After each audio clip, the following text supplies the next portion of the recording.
Enkya ya leero tukedde kutalaga amasomero ga gavumenti okwetoolera eggwanga lyonna okulaba amasomero agatandise okukakkalabya emisomo ng'olusoma lwokusatu lutandika. Mu disitulikiti y'e Kabale eno ku ssomero li Kabale Primary School tusanze abayizi bazannya olw'abasomesa obutalabikako. We don't have any problem with the children and they are innocent. And our role as teachers to ensure that these children get what they want to get. Okusinziira ku Zaddo Kitumuhimbise ssentebe wa UNATU e Kabale bazze beekubira enduulu ku ky'emisaala gy'abasomesa naye n'okutuusa kati gavumenti yeefuula kyesirikidde. We have been writing and communicating to the President, to the Minister of Education and Sports, to the Minister of Public Service, to the Minister of Finance and their permanent secretaries. Ate mu disitulikiti y'Embalala ku ssomero Uganda Matters Primary School yo abayizi bazze mbungi okutandika emisomo gyabwe. Frederick Tumuhirwe akulira essomero lino agamba akeddiimo bo tekabakosezza olw'abasomesa okuva amasomero g'obwannannyini okujja okubayambako. Parents engage the teachers that they should teach their children extra and thereby starting a boarding. So they employed a number of private teachers. For me, what I did in the morning, I had to cause a meeting for these private people, private teachers. I deployed them in different classes. So at our school, at Boma Primary School, the situation is normal. Terwengu amasomero agamu getuuseemu tusanze maggale. Kyokka obwedda we tuyita tusanga abaana nga bali mu kuzannya ku byalo nga n'abalala bali mu kutaayaaya ate abamu nga bali ku mirimu gyabwe.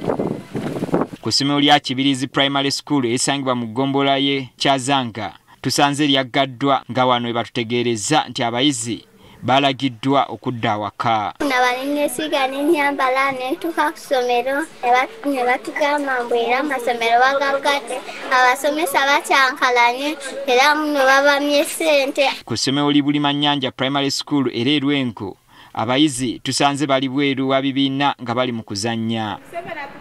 Mu ofiisi mwo tusanzeemu kasooli n'ebintu ebirala.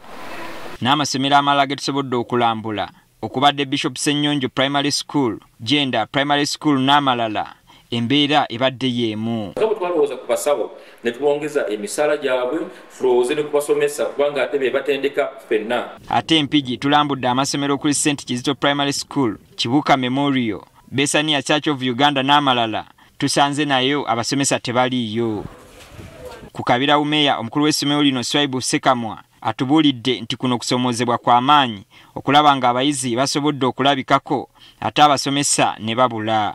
Kitwennyamiza watutunuulira abaana betusomesa kati olwaleero nga be bagenda okubeera abakulembeze b'enkya naye omwana bw'agenda ng'afiirwa by'alina okumanya era atuuka eyo waggulu nga wa kibogwe. Era headmaster mwebaza wadde ng'akimanyi era tayawukanye na banne kubeera nti ye takkaanya na strike naye abaliridde abaana. Mu disitulikiti y'e Mityana ku ssomero okuli Nakaseta Islamic, Kisure Primary School, Mityana Public School, Mbaliga Umeya n'amalala naye tusanze abayizi bali mu kuzannya. Eno abayizi basabye gavumenti efe ku nsonga y'abasomesa baleme okufiirwa.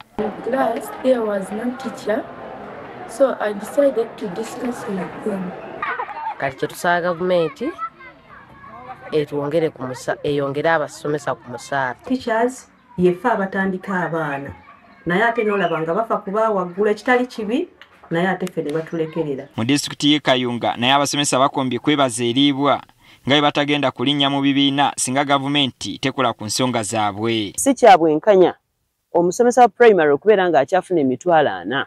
Kasita ekitebe kyaffe ekikulemberwamu General Secretary waffe Mr. Baguma kigamba waliwo enzigirizaganya etuuseewo ffe tuli baddembe kuddayo mu kilaasi. Olwa gavumenti obutafaayo ku nsonga y'abasomesa kiwaliriza n'abamu okwabulira omulimu gw'obusomesa. Mu by'okusomesa nze nasomesa emyaka 8 naye nga nkolerera kawogo nembivaamu ne ngamba kangende mpeereza abantu ba Kayunga district nange ngateka ettaffaali mu sayidi y'ebyobufuzi. Okwawukanako n'amasomero amalala e Kamuli tusanze abayizi bali mu kukakkalabya misomo gyabwe. Abasomesa bali confused. Buli bantu abali kuvayo balikola bibiina byaibwe. So solidarity etulemye abandi bavwamu abasekendo aba arts bakola HIV abatashale bakola HIV. Tusabe wabusebe Katonda nti gavumenti eringe mbasomesa. Eno babasomesa basabye n'abazadde basindika abaana bagende ku masomero emisomo gigende mu maaso. Kayina abatayige abaana batono wona bayentambulire aya abasomesa bali kutwaganya nga balikola preparation. Ebusiya naye abayizi tusanze bali mu kusoma. Nga kusomero oli buki kya primary school wadde ng'omuwendo gwabwe gubadde mutono. Kubanga tuteekako strike tutuule wansi nga bo gavumenti emaze okupulaninga. Abakulu y'essomero lino bagamba olw'okuba olusoma luno lwe lusembayo tebasobola kuluzannyiramu. Si kuba nti tuli kusomesa olw'okuba nti tuli bulungi nedda olw'okuba twagala ensi yaffe ate twagala baana. Abasomesa bo batubuulidde nti si beetegefu kwegatta ku bannaabwe okwekalakaasa. Ffe nga Bukiikya primary school government teachers tugenda kusomesa ate programu ya UNATO yaffe eno yandibadde ng'ekola strike ino ng'etaamu etandika oba omwaka kutandika. Kati tekimanyiddwa kwekalakaasa kuno ddi lwe kugenda kukoma.